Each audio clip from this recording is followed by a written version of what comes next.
Welcome to the Friends of Zane Adams, aka FOZA podcast, bringing awareness of postpartum depression, suicides, and the children who are left behind. We'll be spotlighting positive outcomes from mothers as well as healthcare experts and counselors. Would you know the signs of PPD? Would you know how to help a loved one? Stay tuned. As a community, we can do more to support maternal mental wellness. Greetings, everyone. This is Paulette Smith with Friends of Zane Adams, aka FOZA Inc. We are a 501c3 nonprofit dedicated to bringing awareness and resources to support sufferers of postpartum depression, to prevent maternal suicides, and to support the children who are left behind. We strive to stop the stigma, the silence, the suicides, and the suffering that often accompanies maternal mental health issues. Now, before I begin, I need to say a few words about triggers. This is a safe place.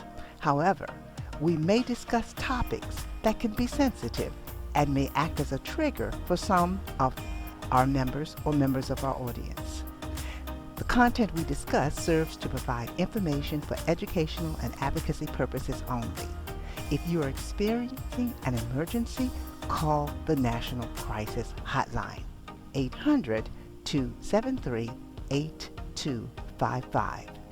If you cannot afford consultation, please visit FOZAinc.org and provide us your contact information. Greetings, FOZA fans and family. This is Paulette Smith, founder of FOZA Inc., Friends of Zane Adams. And I'm just glad that you're joining me here today. For the month of May and throughout the rest of the year, actually, we're going to be focusing on supporting the children who are left behind, children who have had a parent die of maternal suicide. It's not a happy subject, but we know that at some point, these children will be considering college, and we want to do everything we can to provide as many, college scholarships as we can. We'll start out with small amounts and just one person, and then we hope to grow to larger amounts and as many young people as we can reach. This particular podcast, I wanted to talk to you about some of the travels I've taken virtually into other organizations and into other nonprofits, people who are gathering data about maternal mental health, postpartum depression, and maternal suicide. I want you to stick with me while I go through some of these numbers. I'm not going to keep you very long, but awareness is the number one purpose of FOZA. You know that we have our three main missions. Number one, to bring awareness to postpartum depression. Number two, to gather information that can be used, resources and data that can be used by moms and families to find relief. And number three, to support the children who are left behind. So I want to talk about these three things very briefly and want to thank you in advance for sticking with me. Okay?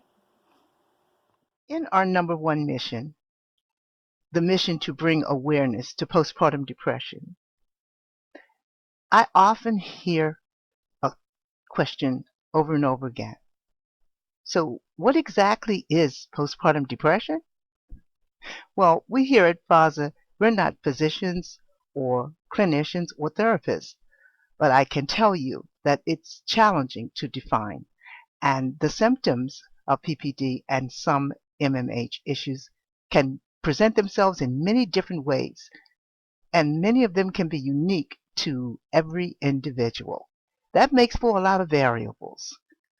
But here are some of the most common feelings and experiences that have been documented or that I've spoken with professionals about, and even some of my podcast guests. And they will tell you that the mothers they speak to often talk about persistent sadness or anxiety or an empty feeling. Next, irritability. That is that's unexplained. They have no reason to be irritable, and yet they're jumpy and they're irritable. They also have trouble bonding or forming an emotional attachment with their baby, or they think they do. They feel as if they're having trouble bonding with their baby. They feel as if they have doubts about taking care of their baby. They don't feel worthy. They feel hopelessness and they feel helpless. And they feel guilty about feeling hopeless and helpless. They lose interest in many of the things that they had pleasure in before, and they are constantly looking for ways to get back to feeling quote unquote normal.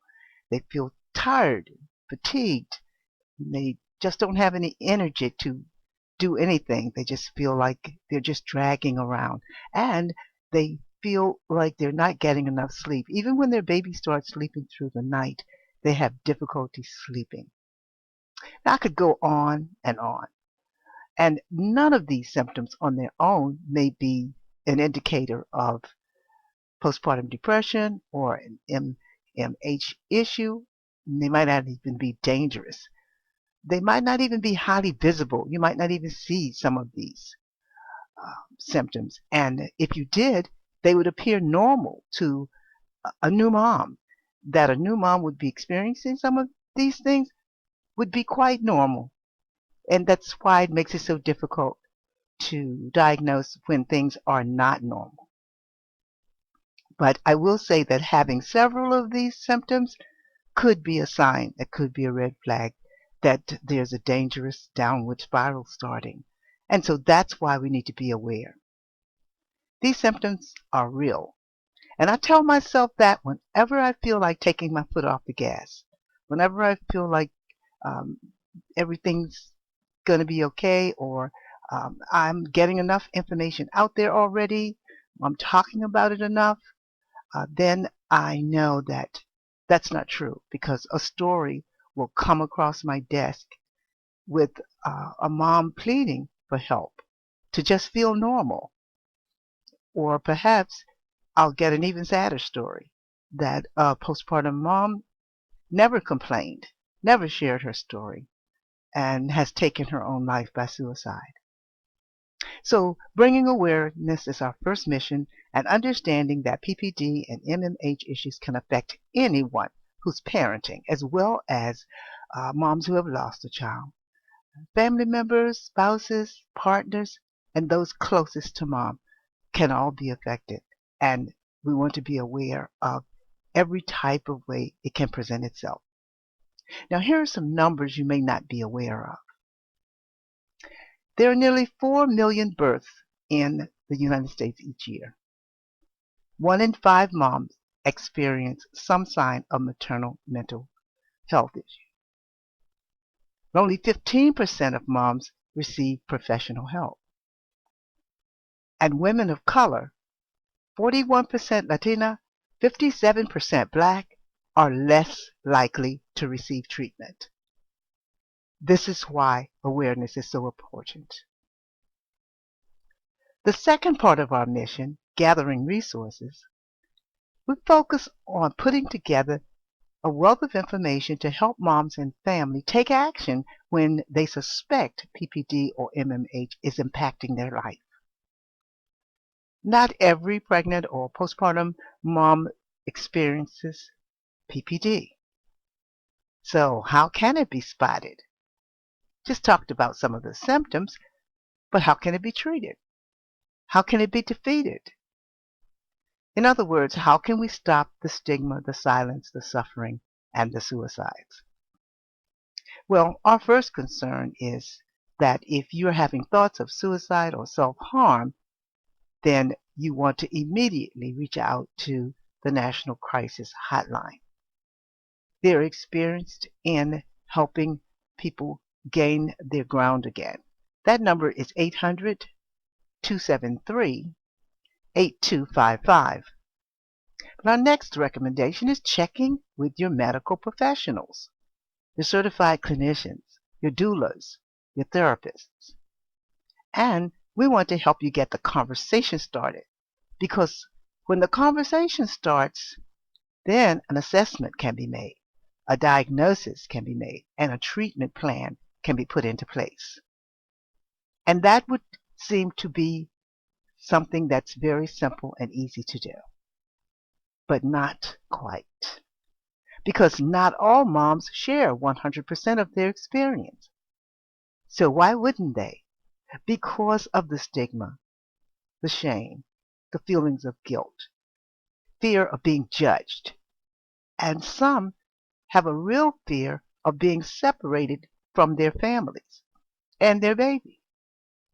They are afraid to be associated with mental illness. So there we have the fear from the mom and the family. But also, medical professionals don't always assess, diagnose, and provide the correct balance in treatment. Sorry to say, but doctors are also just catching up on some of the many, many ways that PPD and mental health issues present themselves. Also, not all moms on all socioeconomic levels receive the correct assessment, diagnosis, or treatment. Now, to that, add all of the treatment plans, and many of them don't include a holistic approach to heal the body, mind, and spirit.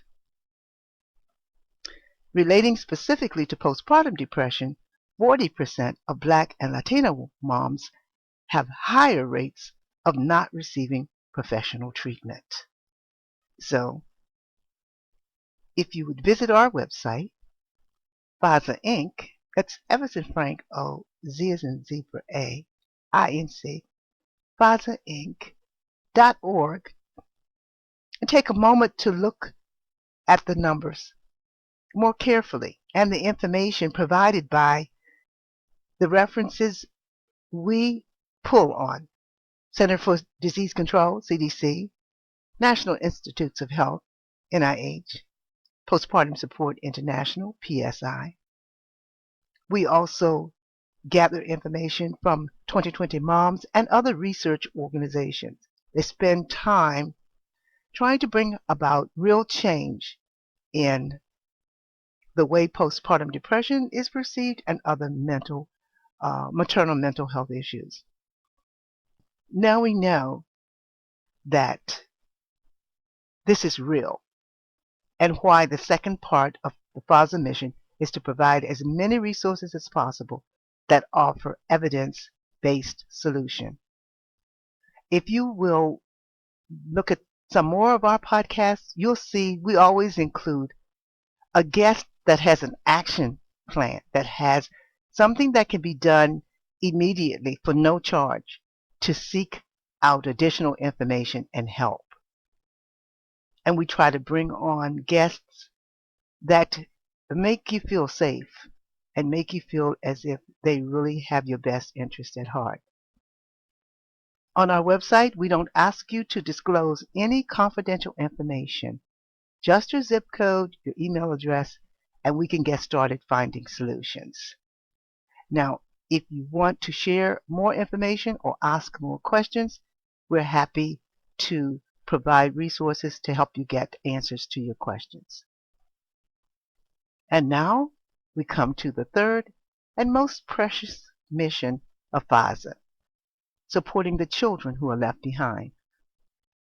I'm going to make this sad statement first, and it's supported by data that's published in the Psychiatric Times Medical Research for 2020.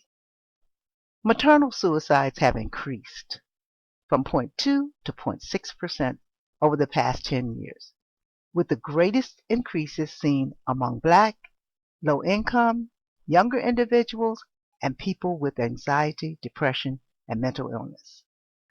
Now calculate that figure with nearly 4 million births, and I think you, like me, will find that number is too staggering and too startling to imagine. Each death of a mom leaves behind a living child or multiple children. And when a child is left behind, a story is left behind, and that story is difficult to tell. We started FOZA because of our own tragic story. We know that these children at some point will consider college. We want to help with a scholarship fund dedicated to supporting a college student that's lost a parent due to PPD or maternal mental health disorder. We want to hear their stories, and we want you to hear them too. So to help FOZA reach the mission of providing annual scholarships, we ask for your help. When you donate to FOZA, you'll be helping to create a legacy for a student who has already proven a desire to achieve in spite of adversities. We'll keep you in the loop, and you can strengthen their circle of support as they grow. There are several ways to give on our website. You can donate in one convenient place. You'll find everything you need there. Or you can connect with us on social media and make your donations there. Currently, we're holding an online auction. We did it last year. It was successful. It was fun. And so we're doing it again. We call it Bling is a Thing, and it features some beautiful pieces of fashion jewelry. Just go out and visit the website, make your bid, and the shipping is free to any location in the U.S. While you're on our site, please check out all of the resources and share them with those that may be in need. And remember, we ship a free FOZA bear or bunny to children who have lost a parent due to maternal suicide. I want to thank you for tuning into the FOZA podcast. And this is Paulette Smith signing off in loving memory of Christina LaShawn Thompson-Adams. Bye-bye now.